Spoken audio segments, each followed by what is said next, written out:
4K. Tempat ini adalah kamar Ibunda Aisyah radhiyallahu taala anha. Maka para nabi dan rasul itu disebutkan dalam hadisnya, para nabi itu oleh Allah dicabut nyawanya di tempat yang paling dia sukai. Di tempat yang paling dia sukai. Karena apa? Para nabi itu dimakamkan di tempat dia meninggal. Maka yang pertama, meninggalnya di tempat yang paling dia sukai, dan dia dimakamkan di tempat dia meninggal dunia. Maka tempat yang paling disukai Rasulullah adalah kamar Ibunda Aisyah. Itulah kenapa ketika Rasulullah SAW sakit menjelang wafatnya, itu kan Rasulullah diangkat dari rumah satu istri pindah ke rumah istri yang lain. Dan di setiap perpindahan itu Rasulullah pasti tanya, Lailatu man hadhihi, malam ini malamnya siapa? Dan ketika Rasulullah mendengar malamnya Ibunda Aisyah, langsung wajahnya itu ceria. Maka semua istri yang lain mulai faham. Akhirnya semua istri Rasulullah mengatakan, sudah ya, kita ikhlaskan malam-malam kita, karena yang dinanti Rasulullah adalah malamnya Ibunda Aisyah.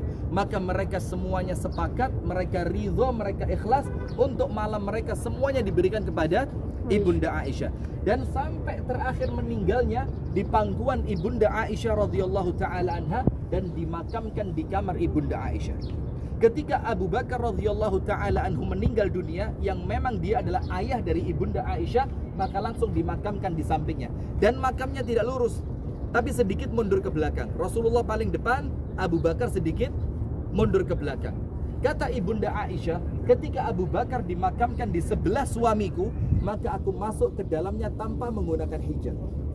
Dan aku siapkan satu tempat terakhir, satu space terakhir untukku, kata Ibunda Aisyah.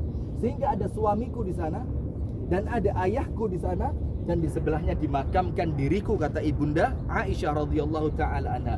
Tapi setelah Umar radhiyallahu taala anhu meninggal dunia, ditusuk oleh Abu Lu'lu' al-Majusi, maka Abdullah bin Umar minta izin kepada Ibunda Aisyah. Diutus oleh Umar radhiyallahu taala anhu, Abdullah, berangkatlah ke rumah Ibunda Aisyah. Katakan, Umar minta izin dimakamkan di sebelah kedua orang sahabatnya. Karena apapun cerita di Masjid Nabawi, mesti Rasulullah, Abu Bakar, Umar. Rasulullah, Abu Bakar, Umar. Rasulullah, Abu Bakar, Umar. Dan begitu seterusnya. Maka Umar menginginkan dimakamkan bersama kedua orang sahabatnya. Minta izin kepada Ibunda Aisyah. Maka Ibunda Aisyah mengatakan kepada Abdullah bin Umar, Kuntu u'iddu hali. Dulu saya menyiapkan tempat ini untuk saya. Tapi ketika Umar yang meminta, maka aku berikan satu tempat terakhir ini untuk Umar, dan biarkan aku dimakamkan bersama istri Rasulullah yang lainnya di pemakaman baqi. Akhirnya Umar dimakamkan pula di sebelah Abu Bakar radhiyallahu taala anhu, dan di sebelah Rasulullah sallallahu alaihi wasallam.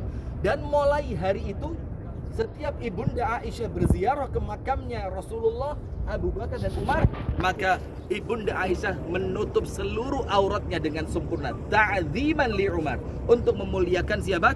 Umar radhiyallahu taala anhu warḍah. Maka di tempat inilah, di kamar Ibunda Aisyah ini, dimakamkan Rasulullah sallallahu alaihi wasallam, kemudian Sayyiduna Abu Bakar radhiyallahu taala anhu, dan Sayyiduna Umar radhiyallahu taala anhu. Maka ketika kita melewatinya, disunahkan di sini ada tulisan Muhammad.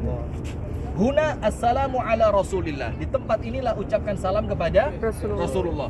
Di sini huna assalamu ala Abi Bakar. Di sini salam kepada Abu Bakar. Wa huna assalamu ala Umar bin Khattab. Di sini tempat kita mengucapkan salam kepada Umar bin Khattab. Maka ketika kita lewat, tidak perlu berhenti. Kita lewat, kita ucapkan yang pertama, assalamu alaika ya Rasulullah, atau dengan kalimat-kalimat yang lain. Sudah sampai tempatnya Abu Bakar, assalamu alaika ya Aba Bakrin. Dan ketika sampai tempatnya Umar, kita ucapkan assalamu alaika ya Amirul Mu'minina Umar, atau dengan kalimat-kalimat yang lain. Makilah sekitaran Masjid Nabawi. Nah, maka pemakaman ini dahulunya adalah kamarnya siapa? Aisyah, Ibunda Aisyah radhiyallahu taala anha. Kosong.